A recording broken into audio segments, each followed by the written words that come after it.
출산을 마치고 정신을 차린 그 첫 순간을 떠올려 보신 적 있으신가요?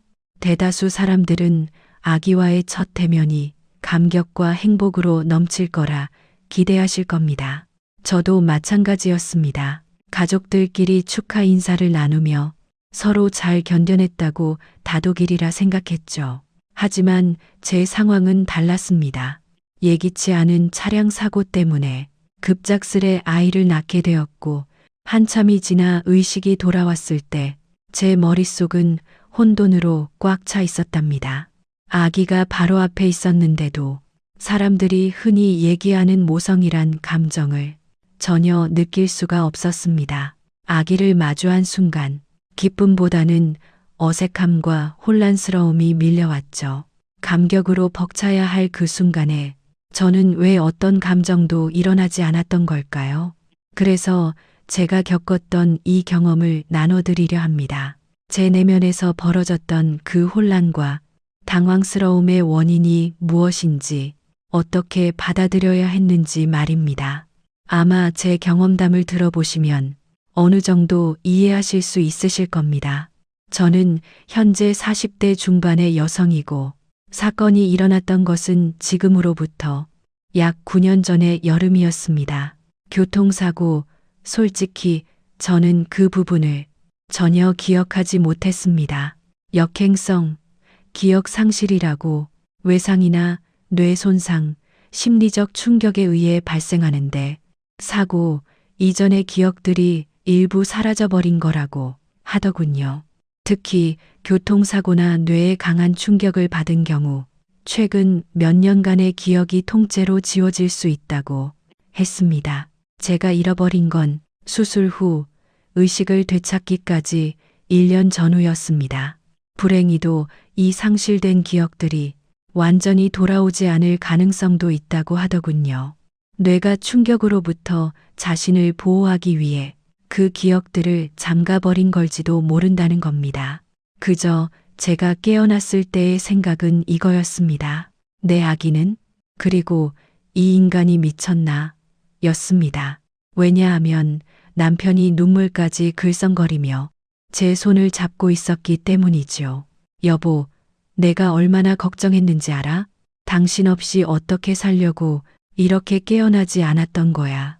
내가 당신 때문에 10년은 늙었어. 병원에서 연락받고 바로 뛰어온 거라고. 갑자기 왜 이래? 내 아이는? 내 아기?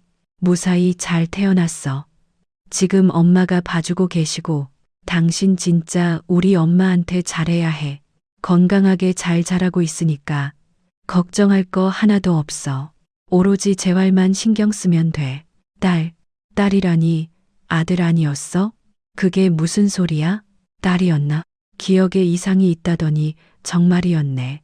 무슨 이야기 했는지도 까먹은 거야? 그게 무슨 소리야? 무슨 이야기? 당신이랑 난 이혼하기로 했었잖아. 아니야. 아, 진짜 마음이 찢어지네. 답답해서 내 머릿속이 보여주고 싶은 심정이야. 우리 아이를 생각해서라도 함께 잘 살아보자고 했었어. 당신도 날 용서했고 그 기념으로 우리 함께 여행도 다녀왔던 거 기억 안 나? 기억 상실이라는 건 드라마나 영화에서 봤던 것이 전부였던 저였습니다. 차라리 기억이 송두리째 사라졌더라면 어떻게든 받아들이기도 할 텐데 저는 아니었어요. 제가 기억하는 것은 불행했던 결혼 생활과 이혼을 결심했던 순간, 그리고 임신. 제가 아이를 가졌다는 걸 알았음에도 이혼을 하려고 했던 것은 남편의 외도 때문입니다. 남편은 그 흔한 거짓말조차 늘 걸려오는 전화에는 과장이라는 이름이 뜨곤 했는데, 남편은 짧게는 10분, 길게는 몇 시간씩 통화를 하곤 했습니다. 여보, 왜 매번 그 사람이랑 이렇게 전화를 오래 해? 그리고 왜 굳이 밖으로 나가고? 그야 업무니까 그렇지. 당신이 뭘 알아? 다들 이렇게 사는 거야. 나간 김에 담배도 한 대 피우면서 이야기하다 보니 그렇게 된 거지. 별것도 아닌 걸로 호들갑은. 무슨 일인데? 당신이 회사를 나가는 것도 아니고, 그리고 일은 내가 더 많이 해봤잖아. 웃기네.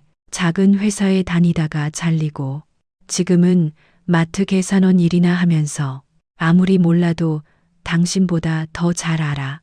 내가 당신보다 훨씬 더 오래 일했으니까. 그리고 잘린 게 아니라 회사가 문을 닫은 거였어. 그게 그거지만 그냥 넘어가는 법이 없냐? 촌스럽게. 그러니까 진심으로 나도 넘어가고 싶어. 근데 당신이 비웃던 그 작은 회사에서도 그런 일은 없었으니까. 한두 번도 아니고 자정이 넘은 시간에 이렇게 통화를 하는 경우가 어디 있어? 특히나 요즘엔 그런 짓 하는 회사도 없고. 박 과장이라는 사람 이름이 뭐라고 그랬지? 박준호? 그리고 이전에 다녔던 회사에서 연락 오는 거잖아. 내가 워낙 능력이 넘치는 사람이라서 이런저런 고민도 털어놓고 하는 거지. 당신은 친구도 없어? 왜 이해를 못해? 저는 그런 남편을 노려보며 말했죠. 박준호, 저번엔 박태수라. 그 과장이라는 사람은 이름을 막 바꾸나 봐. 누구야? 도대체 누군데? 당신 설마 또 여자야? 여자 맞나? 아니야, 진짜 아니라고. 내가 과장명을 착각한 거야. 휴대폰 보여줄까? 잡아라.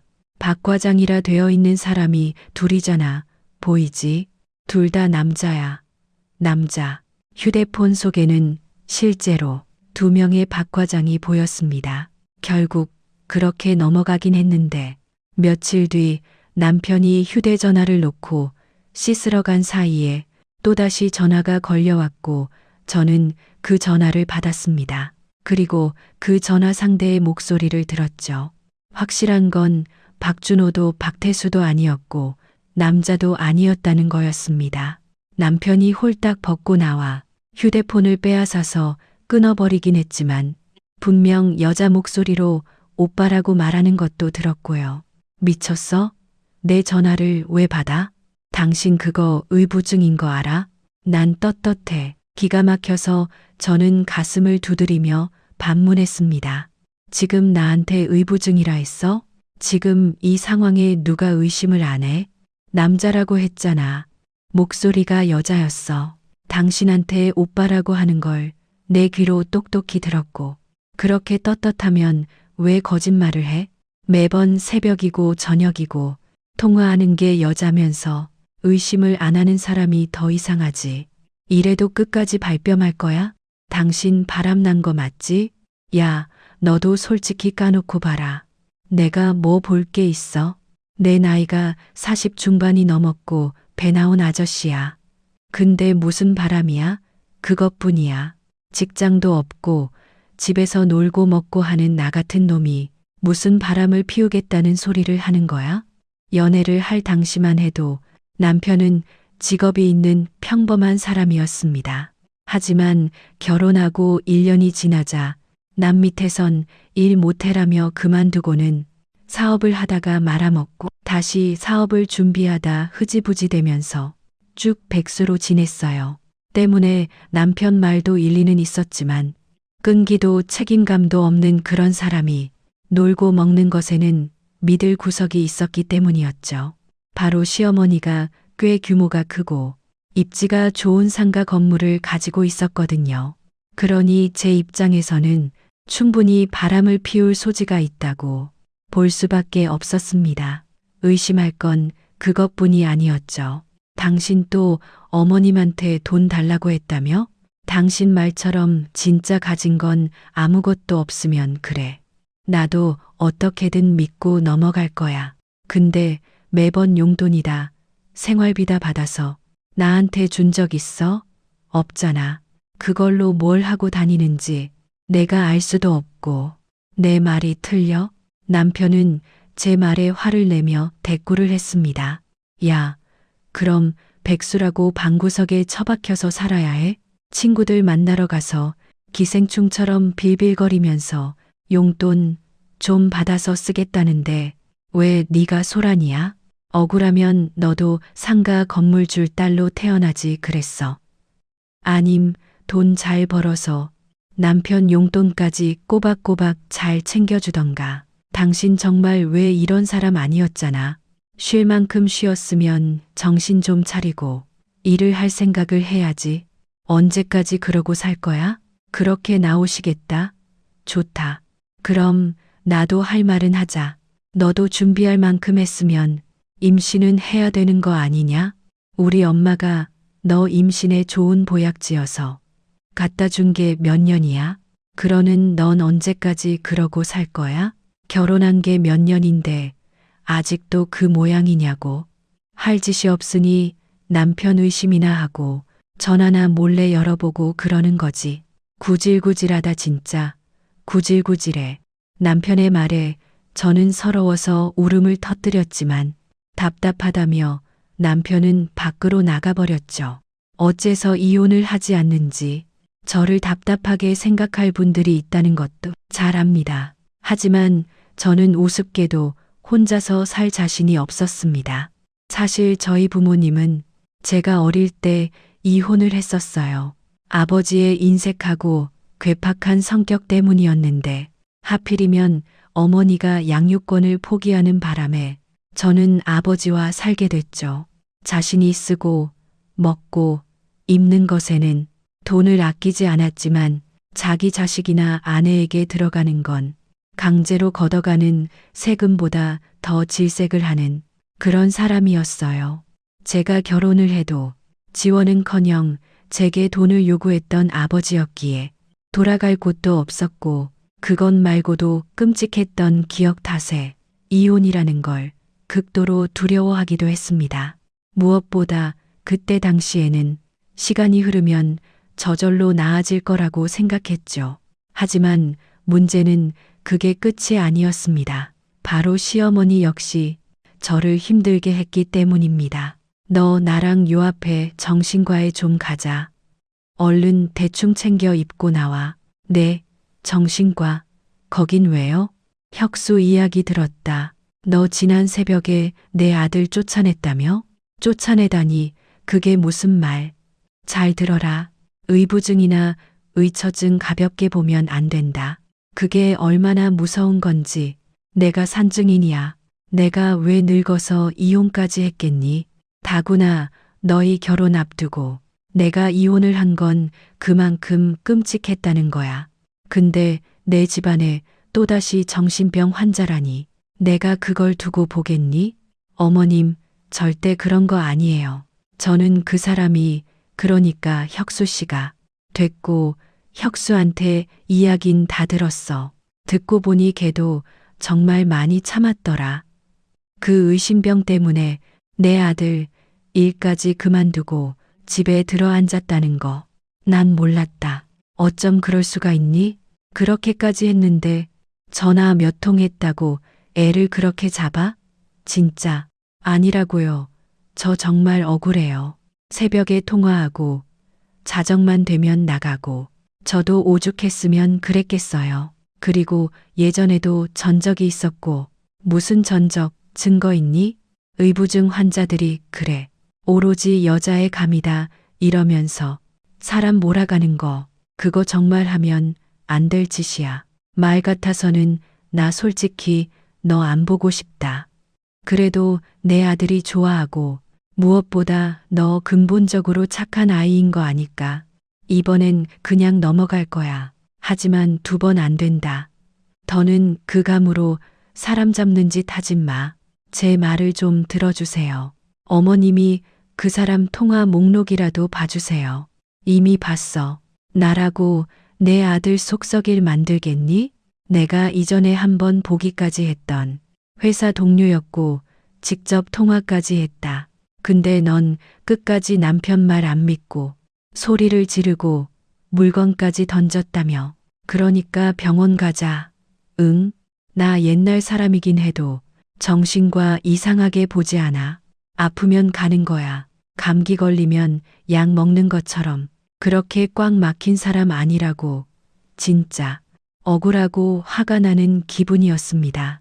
아무리 아니라고 말을 해도 제 말을 믿어주지 않아서 결국 진짜 검사까지 받아야 했죠. 물론 그런 시어머니의 마음을 이해 못하는 건 아니었습니다. 시어머니는 젊은 시절부터 시아버님의 의처증으로 아주 많은 고생을 하셨다고 들었어요. 집 밖으로 한 발짝도 못 나가게 하는 건 기본이었고, 한여름에도 짧은 옷 입지 못하게 했다고 했습니다. 그렇게 나이가 들어 조금은 괜찮아질 줄 알았지만 택배 기사와 이야기 몇 마디 나눴다는 이유로 폭력까지 행사하셨던 거였죠. 때문에 저를 끌고 병원에 간 시어머니는 그렇다 치더라도 이 남편의 거짓말은 이해를 할 수가 없어 따졌습니다. 당신 왜 시어머니 앞에서 거짓말했어? 내가 쫓아냈다니. 내가 일을 못하게 했다니. 왜 또 얼굴 보자마자 시비야? 그리고 무슨 거짓말? 내가 그날 쫓겨난 거 맞잖아. 내가 뭐 틀린 말 했어? 당신이 울고불고 난리를 치니까 자리 피한 거지. 그냥 가만히 있었으면 내가 나갔냐고? 그게 쫓겨난 거지. 뭐가 달라? 진짜 뻔뻔하다. 내가 당신 때문에 정신과까지 다녀왔어. 잘 됐네. 한번 가보는 것도 나쁘지 않지. 병이야, 병. 의신병은 큰 병이라고. 여보, 정작 가야 할 사람은 내가 아니라 당신이야. 그렇게 울고 있는 사람을 두고 집을 나와놓고서는 쫓겨났다니. 내가 의부증이 있어? 도대체 왜 그러는 건데? 거짓말까지 하면서 날 나쁜 사람으로 몰아가는 이유가 뭐야? 야, 거짓말 아니야. 불이 나서 대피했는데 그걸 본 사람은 도망쳤다고 표현할 수 있잖아. 그저 말의 어감만 다르다는 거야. 내 입장에서는 대피고 쫓겨난 거였어. 근데 당신 입장에서는 도망친 거고 혼자 알아서 나간 거라고 생각할 수 있는 거지. 내 말이 틀려. 말이나 못하면 가서 시어머니한테 사실대로 말을 해. 당신이 의심받을 짓을 했다고 말을 하라고. 그래야지 나는 그 상담 치료 같은 거 안 받아도 될 테니까 그냥 좀 받아. 엄마가 돈도 내주잖아. 좀 쿨할 수 없냐? 싫어. 내가 왜? 난 의부증 같은 게 아니니까. 내가 아니라고 해도 안 믿고 의심하는 게 의부증이야. 그럼 증거 하나라도 있으면 가지고 와봐. 매번 당신 하는 레퍼토리가 똑같지. 내가 전적이 있다는 거. 그게 증거지. 그래, 그것도 증거지. 그걸 몇 년이나 우려먹냐. 그냥 내가 식당에서 다른 여자랑 밥 먹은 거 본 게 다잖아. 그게 병이라고. 인정 좀 해라. 이미 지난 이야기까지 꺼내면서 왜 그래? 촌스럽게, 촌스러워. 당신은 다른 여자 머리 쓰다듬어 주잖아. 그냥 회사 동료였는데 머리를 쓰다듬어. 당신 말처럼 증거 없다고 사실이 없던 게 되는 게 아니야. 내가 알아. 그리고 당신도 알고. 꼭 그렇게 해서라도 이겨 먹어야겠어? 그래. 그땐 우리가 젊었고 나도 30대였잖아. 의심하는 거 충분히 이해해. 근데 지금은 아니잖아. 이 나이에 무슨 여자를 만나? 무엇보다 우리한테 가장 중요한 건 그게 아니야. 아들. 우리 엄마가 그렇게 죽고 못 사는 아들 낳는 거야. 손자만 안겨주면 상가 넘겨주신다고 했잖아. 우리 미래는 그것뿐이라고. 내 머릿속은 온통 그 생각뿐인데 왜 당신은 협조를 안 해줘? 바람, 여자, 그게 뭐가 중요해? 이 상황에. 여보, 도대체 언제까지 그 말 때문에 이렇게 살 건데? 이 나이에 당신이 동네 마트에서 계산원으로 해서 번 코딱지만한 돈으로 먹고 살까? 아니면 늦은 나이지만 어디든 가서 취직할까? 내가 믿는 건 우리 엄마 생각뿐이야. 당신은 모르지. 우리 엄마 생각보다 무서운 사람인 거. 한다면 해. 한번 뱉은 말은 무조건 지킨다고. 우리가 아들 못 낳으면 진짜로 어디에 확 기부해 버릴걸? 그랬으면 좋겠어. 응. 저는 남편의 모든 잘못된 행동이 시어머니에게서 비롯됐다고 봤습니다. 원래 결혼 전부터 임신에 관해서는 경제적인 상황 때문에 짧으면 3년, 길면 5년 후에나 아이를 가질 생각이었죠. 그런데 워낙 손이 귀한 집이었기에 시어머니는 좀 더 빨리 아이를 가지길 바라셨던 거였습니다. 초반에 은근히 손주 이야기를 꺼냈을 때 저희 임신 계획을 말씀드렸고 때문에 평생을 비밀로 하던 상가 건물 이야기를 했던 거죠. 처음에 그 이야기를 했을 때 남편은 믿지도 않았어요. 엄마가 뭐 상가 건물? 그 사거리에 있는 거? 기 아무리 못해도 20억은 할 것 같은데.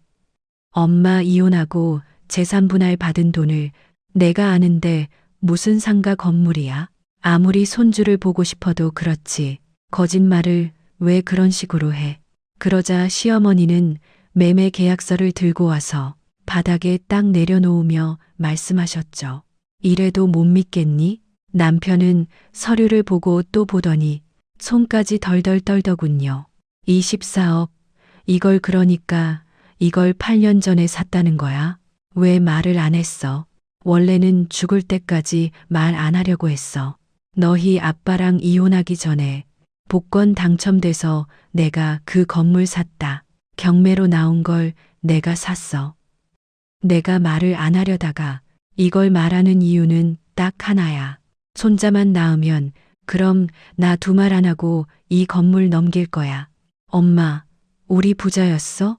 우와, 근데 이걸 이렇게 굴리면 어떡해?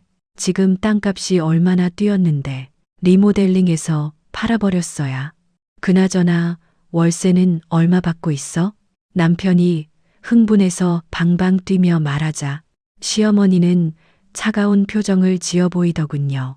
건물 받으면 그때 지지고 볶든 리모델링해 팔든 해라. 지금은 내 건물. 월세를 10만 원을 받든 100만 원을 받든 너랑은 관계없는 내 건물. 만약 아들 못 낳으면 이 건물도 없다. 그땐 이 건물 쥐고 있다가 나 죽을 때 사회에 환원할 거야. 변호사 통해서 유언장도 그렇게 작성할 거고. 이해했지? 아들 낳은 사람에게 줄 거야. 알았어. 내가 우리 엄마 성격 잘 알지. 알고 말고 딱 손주 드릴게요. 그때 저 남편이 이상해졌다 싶습니다. 잘 다니던 회사를 그만뒀고 사업하다 돈 받아 쓰다가 망하니 살을 빼고 몸 관리까지 하면서 임신에 더욱더 열을 올렸죠. 몸에 좋다는 건 다 찾아 먹고 한약도 매일 마셨어요. 하지만 별 이상이 없던 저와 남편 사이에 아이는 쉽게 들어서지 않았습니다. 그러자 어느 순간부터 저에게 막말을 하고 밖으로 나돌기 시작했죠.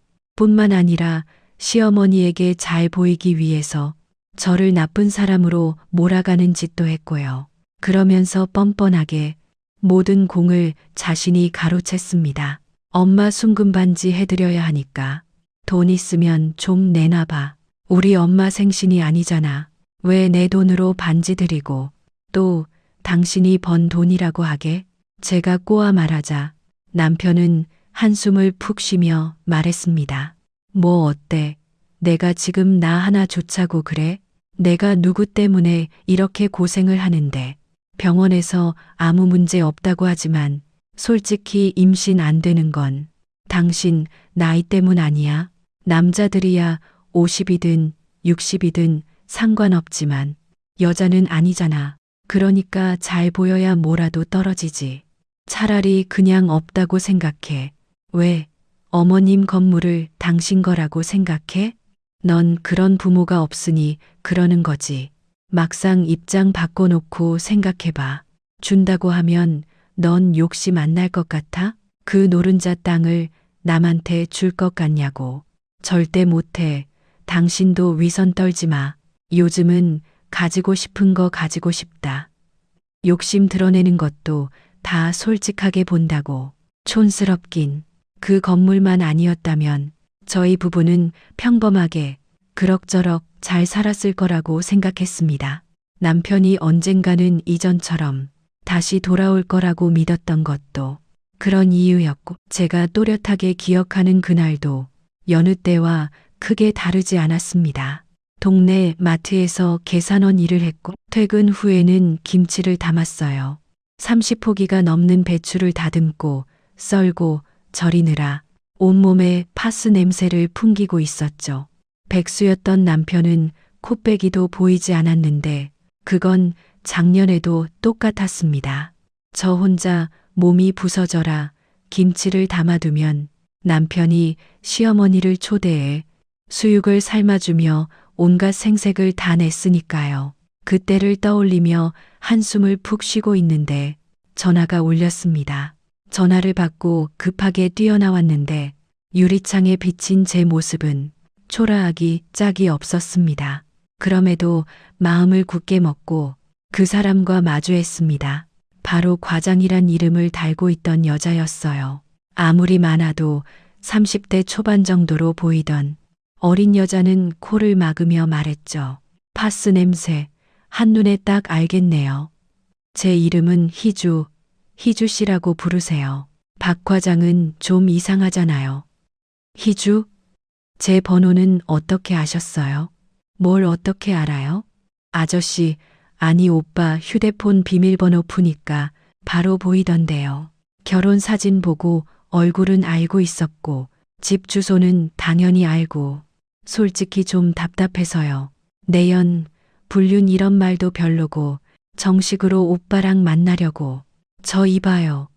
유부남인 거 몰라요? 당연히 알죠. 근데 그게 뭐요? 결혼이라는 게 그런 거 아닌가? 서로 믿지 못해서 서류를 통해서 내 거 딱 규정해 놓는 거. 촌스럽게. 순간 소름이 끼쳤습니다. 말끝에 촌스럽다는 말을 붙이던 남편의 버릇이 어디에서 왔는지 느껴졌죠. 그 여자가 어떤 관계다.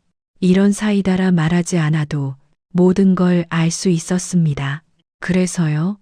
저한테 만나자고 한 이유가 뭔데요? 말했잖아요. 오빠랑 정식으로 만나고 싶다고. 그러니까 이참에 이혼을 좀 해줄 수 있나 해서요. 지금 이혼을 시간 좀 내달라는 듯 물건 하나 사달라는 듯 가볍게 말하는 게 정상적이라고 생각해요. 그쪽 나이 어리죠?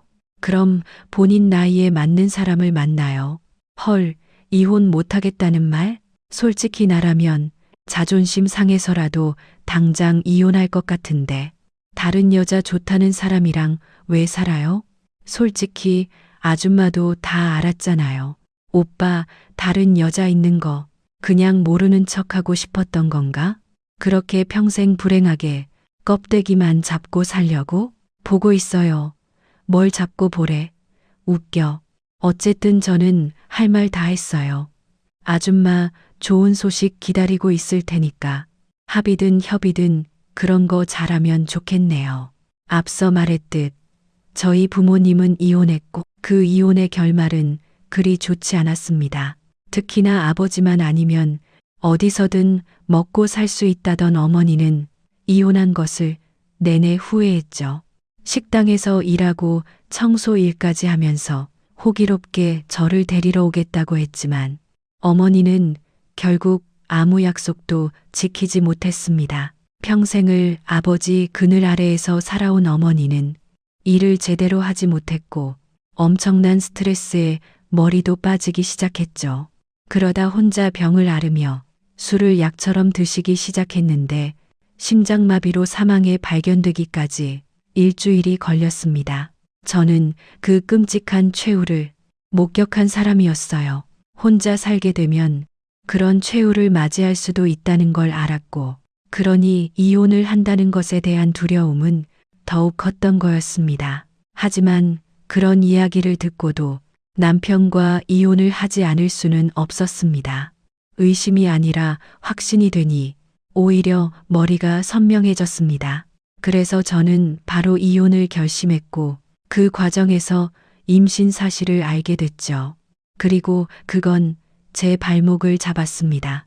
남편이 태도를 바꾸더군요. 누가 이혼하지 말자고 했어? 하는데 당장 배불러 오면 돈은 당신 친정에서 뭐라도 떨어질 것 같아? 아무것도 없어. 내가 장인 성격을 아는데 잘도 돕겠다. 당신이 신경 쓸 거 없잖아. 왜? 아들이라도 나올 수 있을 것 같아서 희망이 생겨? 건물 욕심에 지금 이혼 나중에 하자고 하는 거잖아. 아니야? 현실을 보라는 거야. 이렇게 나가서 뭘 어쩌자고? 재산 분할? 아님 위자료? 뭘 받을 수 있는데? 지금 나 같은 빈털터리한테 아이 낳고 이혼해 준다고 딸이든 아들이든 상관없이 그거 좀 버티는 게 어렵냐? 단순하게 생각해. 아이 낳은 뒤에 산후조리만 하고 그러고 나가면 되잖아. 애를 안 낳겠다는 것도 아니고 아이 낳겠다며. 그럼 당신은 엄마야.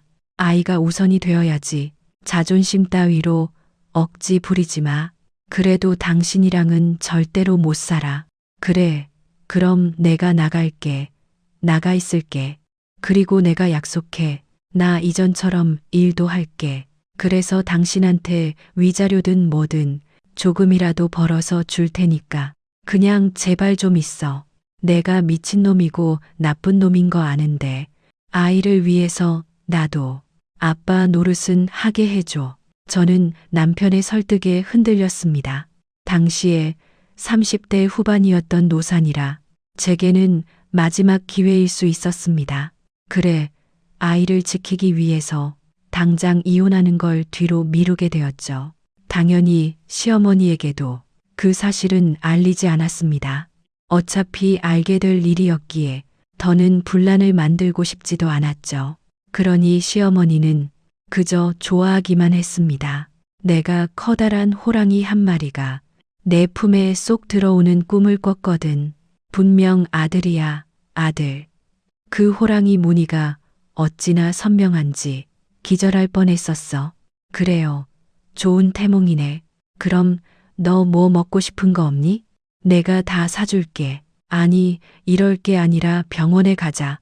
아직 성별은 나오지 않을 텐데 내가 알아보니까 늦어도 20주, 빠르면 15주에 되던데 당장 가자. 제가 임신해서 병원을 다니는 내내 동네 부인과에서 시어머니는 아들, 아들 하며 기대를 했었습니다. 의사 선생님에게 태몽 이야기도 했고 손이 귀한 집안 자손이라는 말까지 하셨죠. 하지만 시어머니의 기대에도 성별은 쉽게 알 수가 없었어요. 초음파로 확인했을 때 태아가 자궁벽에 너무 가까이 있었고 자세 역시도 확인하기 힘들었기 때문이었죠. 하지만 저는 확신을 했었습니다. 아들이 제 속에 있어 확실해요. 문제는 제 기억이 딱 거기서 끊어졌다는 거였습니다. 정확히는 사고 이전 1년의 기억이 쥐 파먹은 것처럼 드문드문한 수준이었다는 거죠. 완전히 사라진 건 임신하고 5달이 채 지나지 않았을 때였어요. 그 이후로는 단 하나의 기억도 떠오르지 않았습니다. 아이의 성별도 사고가 왜 났는지 무슨 일이 있었는지 전혀요.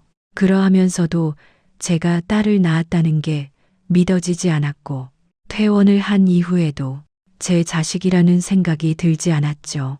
더구나 갑작스러운 남편의 변화 역시도 적응이 되지 않았습니다. 딸이면 뭐 어때? 우리 자식인데 우리끼리 잘 살면 되는 거지. 앞으로 나도 우리 엄마한테 기대지 않겠다고 약속했잖아. 물론 당신은 기억을 못하겠지만 근데 당신 희주라는 여자랑 만나고 있었잖아. 내 기억에 그 사람. 그게 언제 일인데. 그리고 정확히 만난 거 아니었어. 그 여자가 일방적으로 날 따라다닌 거였지. 스토커 있었다고. 당신도 이혼한다고 의심하다가 나중에 그 여자가 정신적으로 아픈 거 알았잖아. 기억 안 나? 그래서 나한테도 미안하다고 했고 그날 이후에 우리 많이 달라졌어. 서로 믿음도 더 돈독해지고 나도 내 딸을 위해서 일도 다시 시작하고 우리가 그랬다고. 그 여자가 일방적으로 당신을 따라다닌 거라고? 당신까지 힘들어할까봐 내가 얼마나 노력을 했는데. 남편이 제 손을 잡자 저는 그 손을 뿌리쳤습니다. 내 기억은 그렇지 않아. 부담스러우니까 손은 잡지 마. 그래. 그럼 이렇게 하자. 당신이 좀 더 두고 봐. 직접 보고 판단해. 처음부터 다시 시작하면 되는 거지. 나도 우기기 싫어. 당신이 날 좀 지켜봐줘. 부탁할게. 재활을 하는 내내 남편은 제 곁을 지켰습니다. 일용직 일을 하면서 받은 월급을 모두 제게 주기도 했죠. 만약에 제가 낳은 게 아들이었다면 그런 남편을 의심부터 했겠지만 딸임에도 불구하고 달라진 모습을 보이니 진짜인가? 내가 기억을 잃어서 생각이 안 나나? 하는 생각도 들었습니다. 더구나 태어난 후에 생각이 바뀌게 된 계기도 있었습니다. 바로 시어머니 역시도 이전과는 달라졌다는 거였습니다. 얼마나 힘들었으면 기억을 잃어. 내가 그때 생각만 하면 지금도 가슴이 이렇게 뛰고 어지럽다. 너 잘못되면 내가 어떻게 제대로 살 수 있었겠어. 죄송해요. 네가 왜 죄송해? 너 기억 못한다고 하니 다시 말해 좀. 경찰한테 들어보니 상대 운전자가 졸음운전을 했다. 네가 필사적으로 아이를 지킨다고 배를 감싸고 있었고 머리를 보호를 했어야지. 이 답답한 것 네가 우선이 돼야 하는데 그 와중에 애를 지켜. 너 이렇게 된 것도 꼭 내 탓 같아서 얼마나 마음을 졸였는지 몰라. 내가 미쳤지. 이래서 늙으면 죽어야 한다고. 정말 내가 너한테 미안하다. 미안해. 내가 너한테 정말 잘못했어. 옆에 있던 남편이 한마디 거들었고 우리 엄마 사고 소식 뒤늦게 듣고도 아이 있는 곳이 아니라 당신 수술실 앞만 내내 지켰어. 사고 나고 응급으로 출산하고 그 이후에 병원 옮겨서 수술 들어갔거든.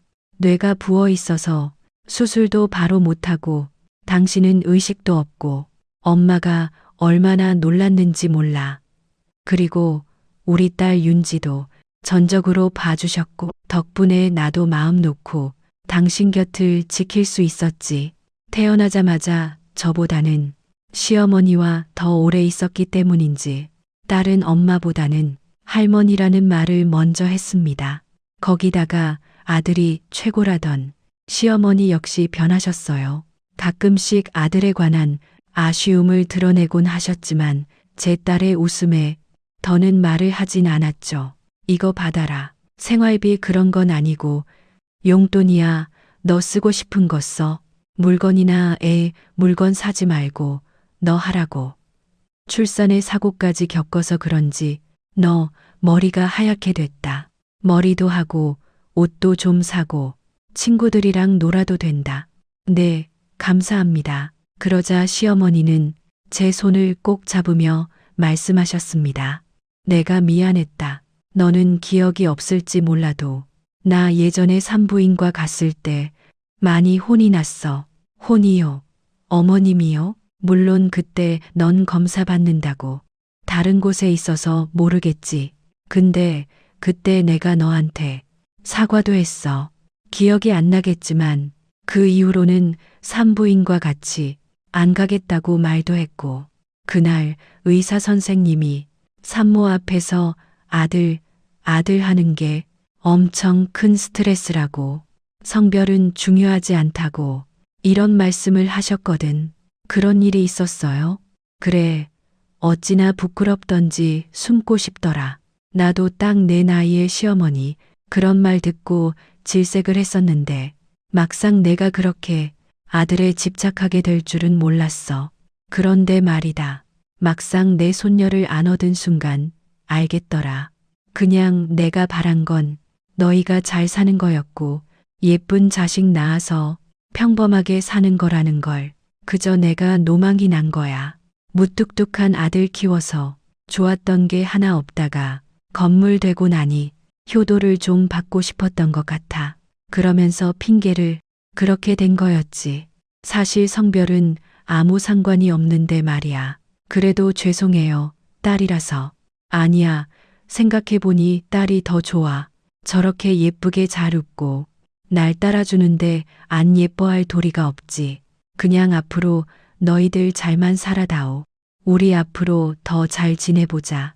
이왕이면 잃어버린 기억도 좀 떠오르면 좋고.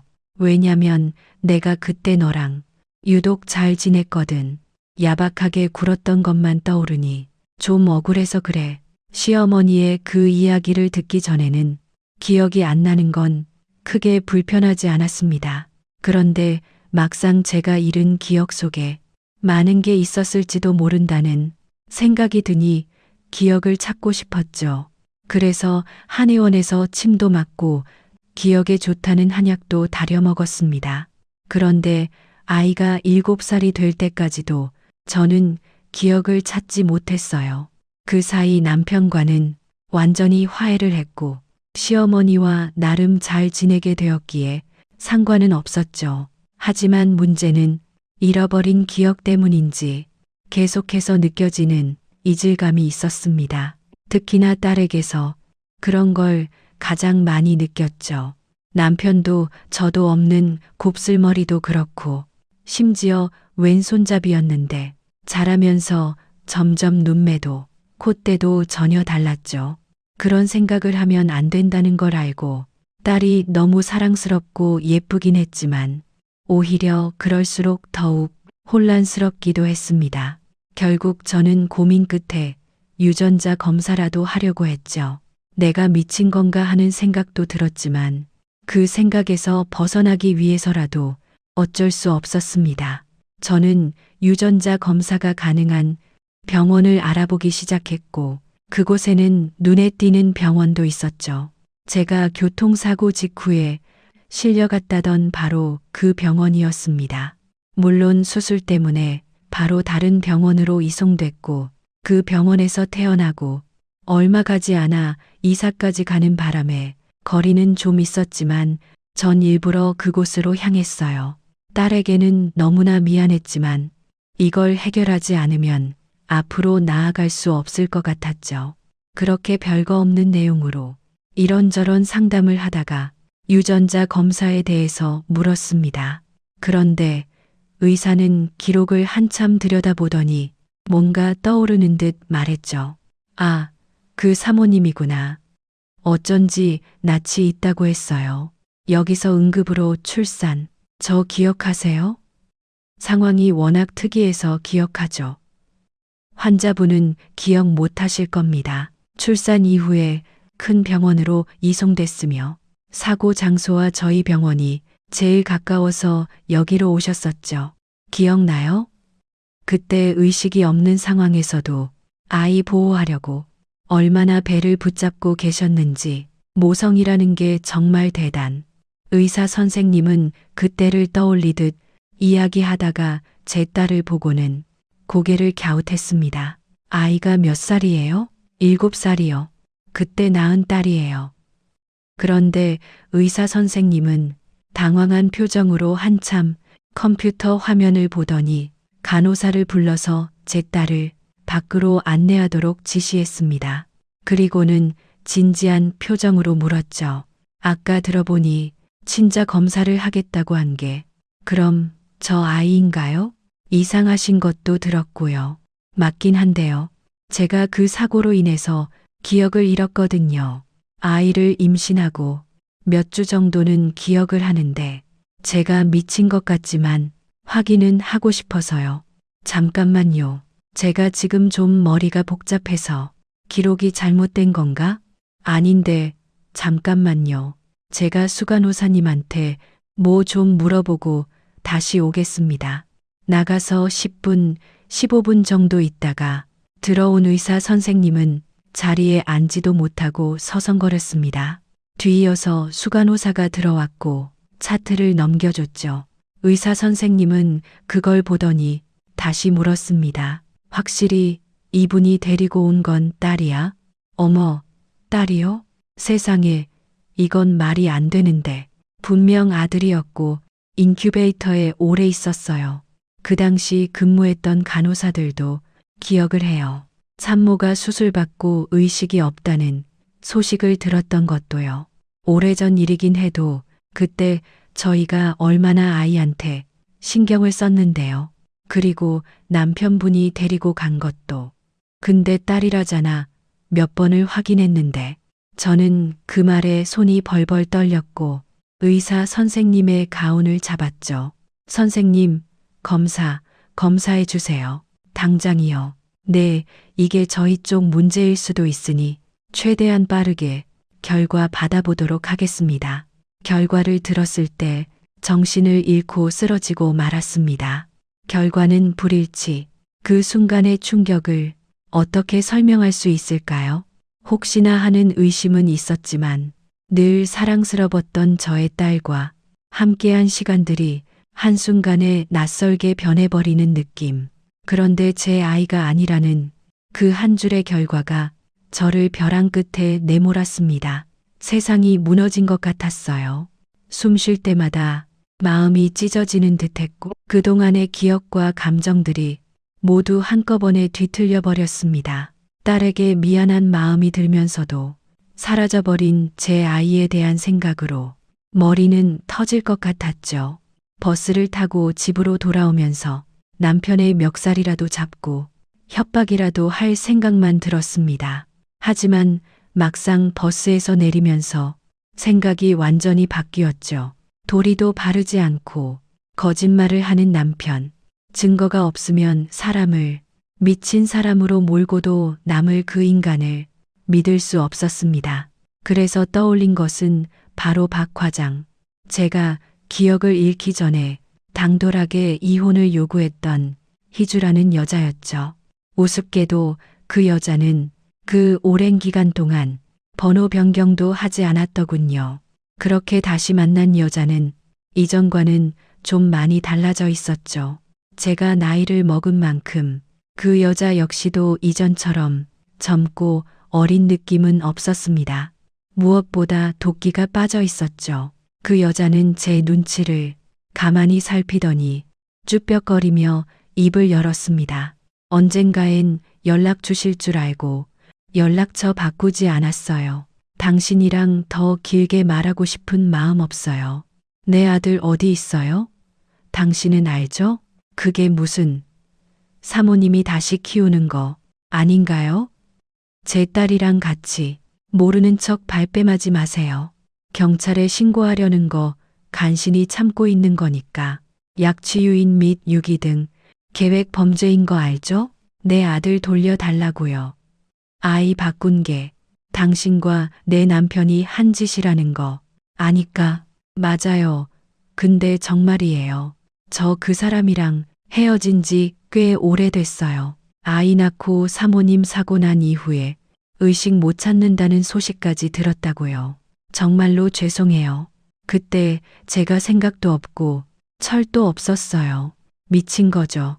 희주는 무릎까지 꿇으며 제 앞에서 눈물을 뚝뚝 흘리며 이어 말했습니다.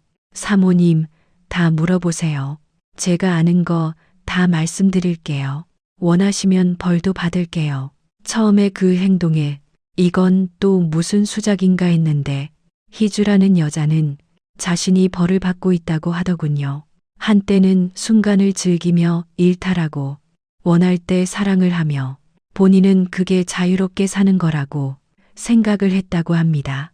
그래서 저희 남편과도 만남을 이어갔고 그 결과로 아이까지 가지게 됐다고 했죠. 그리고 그때 제 남편이 제안을 했다고 해요. 야, 우리 엄마가 아들 나오면 상가 건물을 준다고 했거든. 받아서 너랑 반반 어때? 나 결혼은 싫다고 했잖아. 애 나오면 몸도 망가지고 절대로 싫거든. 오빠가 가져. 배도 남산처럼 불러. 노력하면 충분히 가질 수 있어. 야, 희주야, 장난하지 말고 일단 잘 들어봐. 결혼하고 상가 받고 이혼해주면 되잖아. 너나 나나 즐기면서 인생 사는 사람 아니냐. 우리가 백날 일을 해봐. 지금 그 건물 가격이 얼만 줄은 알아? 이왕 즐기는 거 애 한 번 낳아서 화끈하게 한바탕 해 먹으면 그만이지. 그럼 애는 뭐? 우리 엄마가 키우겠지. 안 된다 하면 고아원이라는 훌륭한 시설도 있고. 어때? 좋아. 대신 정확히 반반이야. 알았지? 그 둘은 그걸로 약속을 했고 서류까지 만들어서 보관했다고 했습니다. 그래서 희주는 제 앞에 나타나서 이혼을 요구하는 당돌한 행동을 했던 거였고요. 즉, 불륜에 대한 증거라면 한 털도 남기지 않던 남편 역시 그 사실을 알고 있었을 뿐만 아니라 지시까지 한 거였습니다. 그런 준비 과정에서 제 임신 사실까지 알게 되자 남편은 또 다른 생각을 하게 된 거였죠. 아들을 낳을 확률이 더 높아졌다고 말입니다. 희주 씨는 서류를 제게 넘기며 말하더군요. 처음에 사모님 사고 났을 때 얼마 후에 제게 아이를 데리고 왔어요. 저도 사모님이랑 거의 같은 시기에 출산을 했으니 가능했던 거죠. 그렇게 아이를 바꿨고요. 아마 모르긴 몰라도 사모님이 정상적으로 아들을 낳았다면 저랑 계약한 것도 없던 일로 하려고 했는데 의식이 돌아오지 않으니 차라리 저랑 재혼을 하는 방향으로 튼 것 같아요. 그 인간이라면 그랬겠죠. 하루라도 빨리 상가 건물을 받아서 쓸 생각뿐이었으니 당신 딸이잖아. 그런데 어떻게 엄마가 돼서 그런 짓을 해요? 말했잖아요. 그땐 정말 생각이 없었다고요. 모성애도 없었고 아이라는 건 귀찮게만 느껴졌고요. 근데 그래서 벌 제대로 받았어요. 혁수 오빠가 저 말고 다른 여자랑 또 바람이 났거든요. 사모님이 수술하고 의식이 돌아오지 않는 그 사이에요. 놀랍지도 않네요. 저도 상처는 안 받았어요. 근데 하필 그 다음에 만난 사람을 진심으로 좋아하게 되면서 문제가 생겼죠. 친딸을 버린 벌, 남의 가정 파탄 낸 벌, 사모님 마음 아프게 한 벌이 제게 내렸거든요. 저 결혼하고 얼마 안 가서 자궁암으로 자궁 드러냈거든요. 결국 그 과정에서 출산 사실도 들키는 바람에 이혼도 당했고요. 그 사람은 쓸쓸한 표정으로 웃더니 눈물을 흘렸습니다. 그래서요. 이미 벌 받았다 이건가요? 아니요. 앞으로도 받을 거라는 말이에요. 평생을 후회하고 살 거니까요. 특히나 제 딸을 버린 대가는 그 아이가 클 때까지도 계속 받겠죠. 정말 많이 후회하고 있어요. 지금도. 설마 윤지를 달라는 건 아니죠? 그 아인 제 딸입니다. 제 아들 찾아도 그쪽한테는 절대로 안 보내요. 이름이 윤지요? 제 딸이지 무슨 딸을 달라고 해요. 솔직히 사모님에게 죄송해서 이름도 못 물어봤어요. 구박을 해도 제 탓이고 돌려준다고 해도 기꺼이 받았겠지만 오히려 제 딸이라고 해주시니 은혜를 어떻게 갚아야 할지 모르겠어요. 그러니 대신 제가 아드님 어디 있는지 찾아드릴게요. 무슨 수를 써서라도 반드시 찾아드릴게요. 아주 작은 사죄로 받아주세요. 제 딸 지금까지 잘 키워주신 것만으로도 너무너무 감사합니다. 뭐든 할게요. 정말 뭐든. 희주 씨는 자신이 가진 돈을 대부분 털어서 제 아들의 행방을 찾았고 얼마 안 가서 한 고아원에서 자라고 있었다는 걸 제게 알려줬습니다. 하지만 법적인 절차가 너무 복잡하고 서류상으로 제가 친모라는 것을 증명하는데 너무 많은 시간이 걸린다는 답변을 받게 됐죠. 그런데 다행히 아동복지센터에서 제 사정을 알게 된 담당자분이 판결이 날 동안만이라도 저희 집에서 함께 지낼 수 있도록 손을 써 주셨습니다. 문제는 남편과 함께 사는 집에 아이를 데리고 가기가 힘들었다는 거였어요. 그래서 제가 간 곳은 시어머니의 집이었죠. 딸 윤지는 친구 집에 맡겼고 제 아들만 데리고 그 집으로 간 겁니다. 그리고 저는 시어머니에게 그간 있었던 모든 걸 다 이야기했고 희주 씨가 가지고 있던 계약서를 증거로 내밀었죠. 너무나 장난스럽게 상가 건물을 팔아서 각각 절반씩 나눠 가진다라는 내용이 담긴 조잡한 서류였습니다. 그 요약이 이게 사실이야? 그럼 이 아이가 내 손자네. 증거가 더 필요하세요? 어머님, 증거 좋아하시잖아요. 아들 혁수 불러와라. 네, 불렀어요. 아까 오면서요. 어차피 이렇게 된 거 저는 이판사판이 있죠. 애초에 시어머니 역시도 제 편이 되어줄 거라고 믿지 않았어요. 증거를 내밀어도 또다시 자기 아들을 감싸기만 할 거라고 생각했습니다. 사고 이후에는 좀 달라졌을지 몰라도 이번 일로 제 기억만이 유일하게 믿을 수 있는 거라고 판단했거든요. 남편은 헐레벌떡 뛰어와서는 변명을 늘어놓았습니다. 아니야, 엄마. 저 사람 기억 온전하지 않은 거 알잖아. 무슨 내가 그런 짓을 내가 아빠야. 엄마는 알잖아. 의부증이 한 번에 안 고쳐지는 거. 그리고 아들이라니. 저 사람이 아들을 낳는데 내가 뭐하러 딸이랑 바꿔. 말이 되는 일이야? 저는 그 말에 반박했죠. 유전자 검사하면 다 나와. 그만해. 야, 그런 건 얼마든 조작 가능해. 드라마 보면 그런 일은 돈만 주면 다 되는 거야. 내가 그건 얼마나 노력했는데 날 이런 식으로 매도할 수가 있어? 진짜 정신병원에 들어가야겠어. 아무리 기억을 잃고 미쳤어도 그렇지. 그 거짓말. 나 있어. 아들. 나도 있으면 좋겠다. 더구나 쟤도 나랑 안 닮았어. 그 입 다물어. 지금 내 아들 앞에서 그런 헛소리를 할래? 감히 지금 너 미쳤어? 어디서 애를 하나 데리고 와서 누구더러 헛소리를. 그런데 시어머니가 그때 천천히 자리에서 일어나 저희가 있는 쪽으로 왔고 몸을 휙 돌리더니 남편의 뺨을 힘껏 쳤습니다. 어찌나 소리가 컸는지 저는 다급하게 제 아이의 귀를 막았고 방 안으로 들여보냈어요. 남편은 놀라서 소리를 질렀죠. 엄마, 나 엄마 아들이야. 내 말을 믿어야지. 저 미친 여자 말을 믿어? 엄마를 바보, 호구 아니.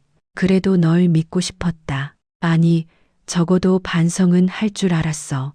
널 부른 건 애초에 내가 지금이라도 잘못했다고 빌길 바랐기 때문이야. 내가 자식을 잘못 키웠네. 의처증 걸린 내 아빠 때문에 내가 어떤 고생을 하고 수모를 겪었는지 두 눈으로 보고도 내 며느리한테 그런 짓을 해? 그것도 모자라 자기 아들을 고아원에 버려? 엄마, 진짜 난 억울해. 정말이야. 아들이라니 엄마도 봤잖아. 딸이야. 내 자식은 딸 윤지 하나라고. 엄마, 윤지 예뻐했잖아. 윤지는 예쁘지. 근데 피는 못 속이는 거야. 어쩜 그렇게 뻔뻔하게 거짓말을. 좋다. 건물 상가 약속처럼 주마. 그러니까 지금이라도 잘못 털어놓고 빌어. 아니면 너 내가 죽어도 아무것도 못 받는다. 병원 갈 거야. 지금이라도 당장. 아니야. 진짜 아니라고. 엄마 성격 알지. 한다면 하는 거. 난 2번은 기회 안 줘. 한 번만 더 아니라고 하면 그땐 조사 제대로 할 거고 그걸 믿을 거야. 그 다음은 말 안 해도 알지. 남편은 그 말에 눈이 빠르게 굴러갔습니다. 정말로 그 커다란 머릿속에 있는 작은 뇌가 굴러가는 소리가 들리는 것 같았죠. 그러더니 성급히 무릎을 꿇고 빌더군요. 엄마, 그러니까 잘 들어봐. 그때 상황이 그랬어. 이 사람은 헤어지자고 했고 이혼하자고 노래를 부르고 있었어. 그래서 그저 속상한 마음에 다른 여자 만난 거였고 이혼을 할 생각이었으니까. 근데 만나다 보니 희주가 임신을 하긴 했는데 이 사람도 임신을 하는 바람에 이혼도 하지도 못하고 책임감 때문에 시간을 끌었던 거야. 근데 사고까지 났잖아. 그래서 난 정말 이 사람이 죽을 거라고 생각했어. 그래서 내 아들 희주랑 내가 키우면 되겠다고 판단했던 거야.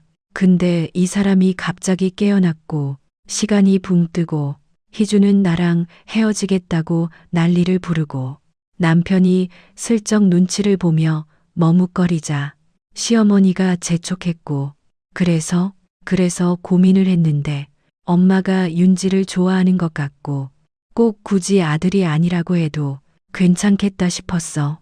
괜히 다 늦어서 아들 데리고 나타나면 오히려 일이 커질 것 같으니까. 그래서 고아원에 잘못했어. 엄마, 진짜 내가 미쳤었어. 근데 상황이 그랬잖아. 상황이. 미친놈, 너 정말 미쳤니? 어떻게 아빠가 돼서 그런 생각을 해? 어쨌든 솔직하게 말했잖아. 지금도 충분히 반성은 하고 있고, 그리고 엄마는 내 편이잖아. 나 엄마 아들. 그리고 왜 아들인데? 그냥 실수였다. 그 실수라고. 누구나 한 번은 실수하잖아. 그러니까 약속은 지킬 거지? 약속. 건물 준다는 그거. 응. 내가 이제까지 얼마나 엄마한테 잘했어. 그건 맞잖아. 그리고 어쨌거나 아들도 나왔고. 그래, 약속은 약속이니까. 내가 한 입으로 두 말하는 사람 아닌 건 알잖아. 그 말에 저는 시어머니에게 소리를 질렀습니다. 어머님, 남편은 우는 척 고개를 숙였지만 입은 찢어지게 웃고 있었고 저는 그 모습에 화가 나서 남편을 발로 차고 뺨을 때렸죠. 그러자 시어머니가 저희 둘 사이에 서서는 말씀하셨습니다. 아들 나왔으니 건물 주마. 너 내 며느리 앞으로. 네, 저요? 그래, 내가 말했잖니. 아들 나오면 주겠다고. 아들을 누가 낳았어?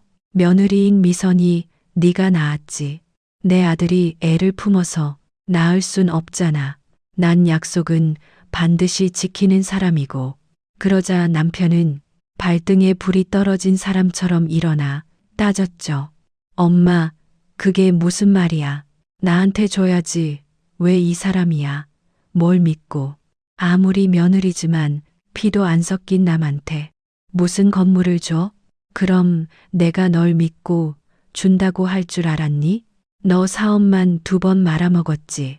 그리고 여자 사람 앞세워서 대리 효도하고 내가 설마 그걸 모를 줄 알았니? 내 속에서 내가 낳은 자식이 넌데 내가 그걸 모를까?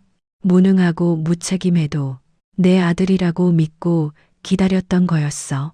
근데 이전에 내 아빠가 했던 짓을 그대로 하는 너한테 내가 뭘 도와야 하니? 약속했잖아. 나한테 주기로. 애초에 난 한 번도 너한테 준다고 한 적도 없었어. 아들 나와오면 주겠다고 했지. 너라고 지칭한 적도 없고. 그 희주 있지. 누구인지 지금 누굴 만나서 아들을 둘을 낳아왔어도 상황은 똑같아. 난 아들을 낳은 내 며느리 미선이한테 내 건물을 주겠다고 한 거였으니까. 그럼 나는 엄마 하나밖에 없는 아들은 어쩌라고? 내 나이를 봐. 나도 이제 죽어야. 어쩌긴 지금처럼 열심히 돈 벌고 감개심이 발부으며 그렇게 혼자서 살아야겠지. 내 도움은 기대하지 말고 혹시나는 하지 마라. 은근슬쩍 들어올 생각도 말고. 난 아들 하나 없다고 생각하면 그뿐이야. 정 도움을 받고 싶으면 너랑 똑같은 아빠한테 가든가. 물론 그 인간이 자식한테 애정이 있진 않겠지만 그래도 너처럼 버릴 인간은 아닐 테니까. 엄마, 자식은 나야. 엄마 모실 자식도 나 하나뿐이고 자식도 버린 놈이 잘도 날 모시겠네. 상가줬으면 너나 어느 요양원이나 쳐넣을 놈일 거 불 보듯 뻔하다. 바순굳은 가만. 내 집에서 나가라. 시어머니가 단칼에 거절하며 돌아섰습니다. 이전에도 남편은 늘 자신의 어머니가 한 입으로 뱉은 건 반드시 지킨다는 것을 두려워했었습니다. 남편은 바로 제 바지가랑이를 잡고 매달렸죠. 여보, 내가 미안해. 내가 죽일 놈이었어. 그래도 나 당신한테 잘했잖아. 재활할 때도 도왔고 당신도 내가 달라졌다고 인정했잖아. 응, 당신이랑 바람 피웠던 희주 씨 말이야. 그 여자랑 끝났다고 알잖아. 그 희주 씨가 내 아들 찾는다고 사람을 풀었거든요.